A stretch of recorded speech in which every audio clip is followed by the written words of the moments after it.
Kinundena ni Pangulong Bongbong Marcos ang pagpakawala ng flare ng China habang nagpapatrolya ang Philippine Air Force sa Bajo de Masinloc o Scarborough Shoal.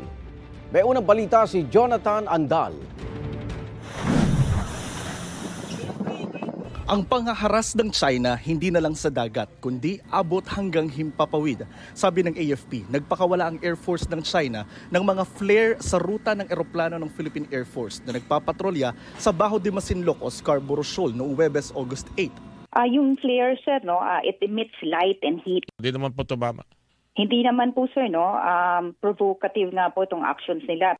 Hindi nasaktan ng piloto at crew na ligtas na nakabalik sa Clark Air Base pero namiligro raw sila kaya mariing kinundina ng AFP ang mapanganib na ginawa ng mga piloto ng China. Nireport na ng AFP sa Department of Foreign Affairs ang panibagong panghaharas na ito ng China na may tuturing daw na paglabag sa aviation safety regulations at international law. Nag-interfere ito sa lawful flight operations at saka airspace natin. This is well within Philippine sovereignty and the restrictions. Magsasagawa pa rin kami ng regular na patrol at surveillance operations. Alinsunod po sa pandaigdig ang batas. Si Pangulong Bongbong Marcos mariing kinokondena ang insidente. Suportado raw niya ang ating magigiting na sundalo, lalo na ang hukbong panghimpapawid. Hindi raw makatwiran, iligal at walang pakundangan ang aksyon ng Air Force ng China. Dagdag ng palasyo, ngayong hindi pa napapakalma ang tensyon, heto't nakababahalang posibleng may instability na rin sa ating airspace. Patuloy raw na susunod ang Pilipinas sa diplomasya at mapayapang paraan ng pagresolba sa gusot. Nanawagan ng Pilipinas sa China na ipakitang kaya nitong maging responsable sa dagat man o himpapawid.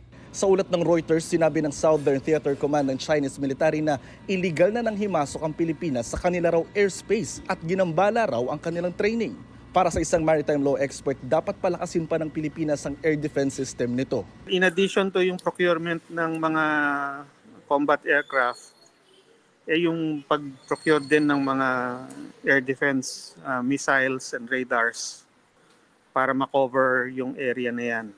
Kinumpirma naman ng Philippine Navy na isang research vessel ng China ang namataan sa katimugang bahagi ng Recto Bank na napakayaman sa langis at gas pero hindi pa na-explore ng Pilipinas dahil sa agawan sa China. Based on her track, most likely this ship is doing some research. What type of research, we could not say yet.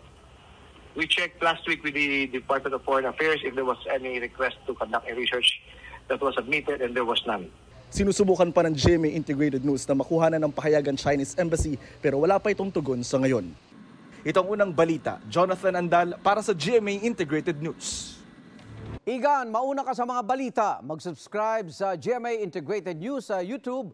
Sa mga kapuso abroad, subaybayan nyo kami sa GMA Pinoy TV at sa www.gmanews.tv.